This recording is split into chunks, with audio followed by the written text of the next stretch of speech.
अस्सलाम वालेकुम, welcome back to the new video. तो भाई हो चुका है हमारा दूसरा ओडीआई जो कि था पाकिस्तान और न्यूजीलैंड के बीच, जो कि एक बार फिर पाकिस्तान जीत चुका है और सीरीज़ को 2-0 से लेवल कर चुका है। तो सबसे पहले बात करते हैं कि हम लोग को टारगेट मिला था 300-350 के करीब कुछ टारगेट मिल चुका था हम लोगों को, और हम लोग यही सोच रहे थे कि पिछले 300 से कम का टारगेट था और वो बिल्कुल एंड में चेज़ हुआ था, लेकिन उसमें भी फ़खर की सेंचुरी थी इसलिए चेज़ हो गया। तो ये अब था 300 प्लस 330 प्लस स्कोर था। तो हम लोग इसको सोच भी नहीं सकते कि हम लोग इतनी आसानी से चेज़ करेंगे, लेकिन फ़खर जमान जो हमारे लेजेंड 180 करके बैठे हुए थे इस मैच में। लेकिन इस यही देखा जाए कि ऐसा लग रहा है कि फ़खर जमान जो है ये डैरन मिचेल के साथ कंपटीशन कर रहे हैं, क्योंकि डैरन मिचेल ने जब पहले ओडीआई में पहले खेलते हुए सेंचुरी करी, तब फ़खर ने दोबारा सेंचुरी करी। जब इस मैच में डैरन मिचेल ने दोबारा से 130 स्कोर करा है, फ़खर ने बोला मैं अब इससे भी ज़्यादा स्कोर करूंगा, उन्होंने 180 स्कोर करा है, जो कि एक सॉलिड स्कोर था विनिंग कॉज पे।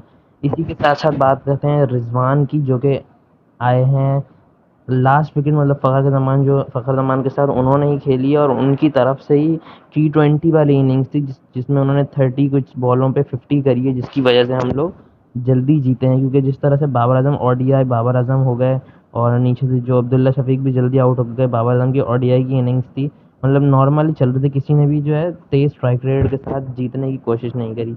उसमें आए हैं रिजवान, इन्होंने आके स्ट्राइक रेट भी बहुत अच्छा लगा, 150 के करीब T20 की इनिंग्स खेल के 50 स्कोर करी है, और जो है उन्होंने भी मैच को तेज चलाया है। फ़खर तो अपना काम कर चुके थे, 180 उनके लिए बहुत था। अब एक प्लेयर से हम कितनी उम्मीद कर सकते हैं, उन्होंने इतना पूरा करा, लेकिन उसके साथ जब रिजवान ने आकर ये करा है, वो हमारा सबसे मेन कॉज था जीतने का। तो भाई फ़खर जो है यहाँ पे एक और माइलस्टोन खड़ा कर चुका है, क्योंकि इनकी ये लगातार तीसरे मैच की तीसरी सेंचुरी है, जो कि इन्होंने लगातार तीसरे मैच में करी है। तो इससे पहले भी कौन सा मैच था मुझे याद नहीं है, शायद न्यूजीलैंड के अगेंस्ट ही था, लेकिन ये पहले ओडीआई और सेकंड ओडीआई में इन्होंने कंटिन्यूस जो सेंचुरी करी, इससे इनकी लगातार 3 सेंचुरी हो चुकी हैं।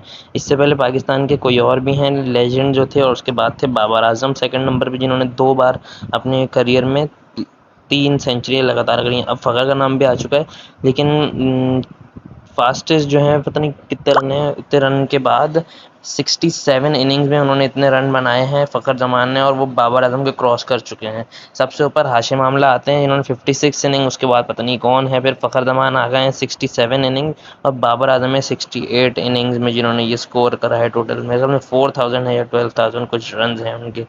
तो फ़खर जमान एक अच्छे और बेहतरीन हमारे ओपनिंग पेयर इमाम के साथ बनते जा रहे हैं, और वर्ल्ड कप के लिए बहुत अच्छा साबित कर रहे हैं अपने आप को। तो इसी के साथ बात करिए कि अब्दुल्ला शफीक आज डेब्यूटेंट थे, लेकिन वो इतना अच्छा परफॉर्म नहीं कर पाए हैं, और उन्होंने कुछ बॉलें ही मुश्किल से खेलने के बाद उन्होंने कैच दे दिया सामने की तरफ। तो अब देखा जाए तो हम लोग की तरफ से मिसफील्ड हुई है, जो जिसकी वजह से डैरन मिचेल की सेंचुरी हुई, जो कि नसीम शाह ने कैच छोड़ा था, और फ़खर जमान की इनिंग्स में भी 2 बार कैच छूटा है उनकी सेंचुरी से पहले। जब वो 60 या 70 रन पे तब भी एक कैच छूटा, और वो डैरन मिचेल नहीं छोड़ा था, वरना वो फ़खर को सेंचुरी नहीं कर चाहते तो वो फ़खर को सेंचुरी नहीं करने देते। अब यहाँ पे बात कर लेते हैं बॉलिंग यूनिट की, जिसमें शाहीन शाह अफरीदी को बेंच करा गया था और उनकी जगह एहसान उल्लाह को भी डेब्यू करवाया गया था, लेकिन एहसान उल्लाह यहाँ पे विकेट लेने में नाकाम रहे। हारिस रऊफ ने 4 विकेटें ली, और और किसने, नसीम शाह ने शायद 1 विकेट ली है, बाकी हम लोग किसी को भी आउट नहीं करा। हमारे पास टोटल 5 आउट का, जिस पर उन्होंने हमें 330 कुछ टारगेट दिया था।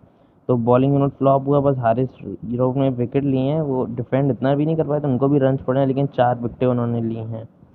भाई अब इसी के साथ बात कर लेते हैं हम अपने चाचू यानी इफ्तिखार अहमद की। जब से बात कर रहे हैं कि उनको ओडीआई स्क्वाड में क्यों नहीं लिया जा रहा, क्यों नहीं लिया जा रहा, तो अब हारिस सोहेल की इस पहले ओडीआई से पहले जो इंजरी हुई थी, जिसमें उनको शोल्डर इंजरी हो गई थी, उसका भी चल रहा था कि सीटी स्कैन हो रहा है नहीं हो रहा, लेकिन अब उनको सीरीज से बाहर कर दिया गया और उनकी जगह इफ्तिखार अहमद आ गए।